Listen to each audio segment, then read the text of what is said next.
नमस्कार सम्पूर्णमा। आज चाहिँ हामीले तिलोत्तमामा एकदमै पानी नै परेर भिजाउला जस्तै एकदम गराङ गुरुङ गर्ने हावाहुरी चल्यो। तर हावाले चाहिँ अलिक पानी पर्न दिँदैन। हावा लाएर हावाले पानी उडायो। नभए त एकछिन एकदम गराङ गुरुङ कालो बादल कालो निलो भयो। सब अब डेरी बुढाले सबैले मिलेर छिटो भयो हावाले उठाउनु भयो। मैले चाहिँ नानी भित्र राखेँ गराङ गुरुङ एकदम उयो भएर। अनि कति त हेर्नुहोस् न कस्तो राम्रो हेरेर लिची आँपहरू फल लागिसकेको छ। अब जेठतिर त अब लिची खाने बेला पनि हुन्छ। हावाले कति झार्न बाँकी छ अब फागुन चैत्र।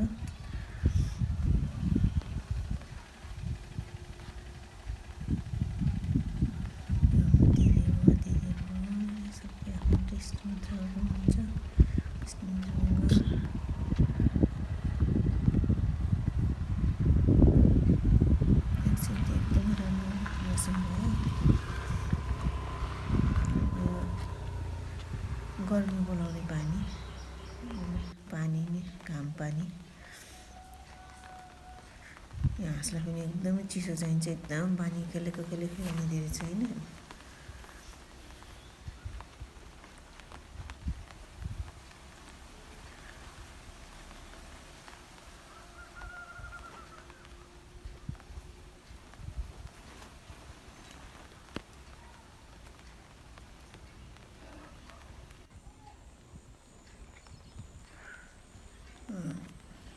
दिदीहरूको चाहिँ तोरी बाँकी छ।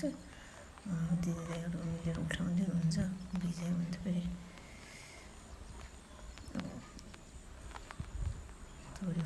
तोरीको फेरि फल लगाइहाल्छ।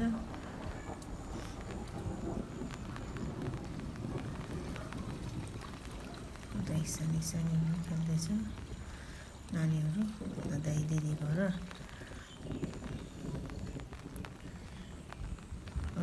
भन्दा नि एकदम राम्रो मौसम भएर बिहाको पनि राम्रो आएको।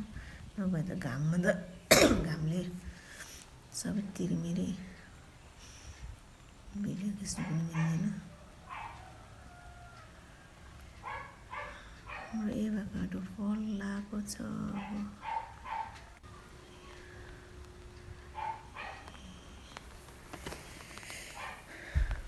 हाँसहरू फेरि अरूको घर जान बाटो तताइरहेको छ।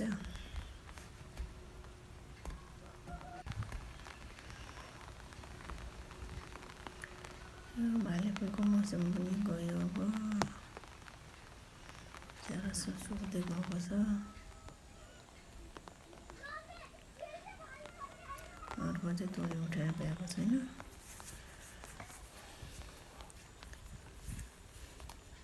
अन्त ठुलो पानी परेमा त भिजो हुने। हल्का बाछिटा मात्र आएर केही पनि नभयो, केही पनि भएन।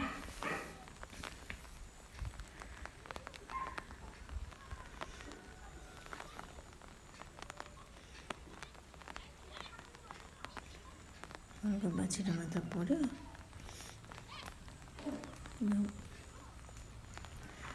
ठुलो पानी पर्छ भनेर डराएर सब वेदरमा त पानी देखाएको थिएन हेरेको। त्यही पनि वेदरले नि कहिले कसो झुकाउँछ भनेर डराउनु त पऱ्यो। अब त्यत्रो मिहिनेत गरेर सुकाएको लाएको बाली हुन्छ वर्षभरि खाने तोरी। अब हर्दी जस्तो भर्खर फेरि घाम लाग्यो।